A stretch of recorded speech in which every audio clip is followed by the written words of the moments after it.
These stories ahead, but first time for Countdown's top 3 best persons in the world. Number 3, best bad driver. Unidentified 69-year-old woman in Usedom, Germany, trying to exit a supermarket parking lot. She crashed into 3 cars. After they cleaned up that mess, she was able to drive away from the scene directly into a house. Nobody was seriously hurt, but by this point, the woman was pretty shaken up, so they put her in an ambulance, which promptly collided with a truck. That's a nice picture. Number 2, best political realism. A quote from an editor of the right-wing website Powerline. I can't find a single good thing to say about Al Franken except that he didn't steal the election. From a prominent blogger at the far-right National Review Online. Title, Why Coleman Should Drop Out. If he keeps up the fight, he is likely to lose, unnecessarily deprive Minnesota of a second senator, end his political career, seen as a sore loser, and hurt his party. This is, I think, the last moment where he can exit with some dignity. Golly. And number 1, best smackdown. Roger Ebert of the Chicago Sun-Times writing an open letter to Billo online. You must read this whole thing. It is poetry.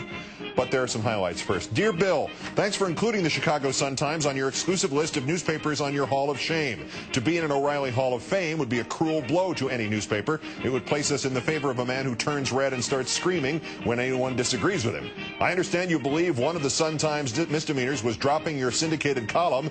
My editor informs me that very few readers complained about the disappearance of your column, adding many more complained about Nancy and Sluggo. We dropped it to save a little money after they looted the paper of millions. Now you call for an advertising boycott. It is unusual to observe a journalist cheering for a newspaper to fail. Bill, I am concerned that you have been losing touch with reality recently. Did you really say you are more powerful than any politician?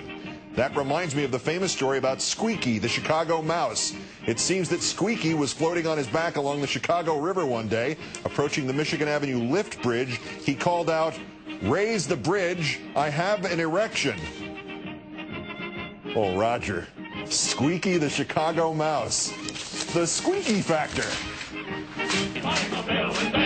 I'm all lit up like a Christmas tree. I'll sail the seas until I croak. I'll fight and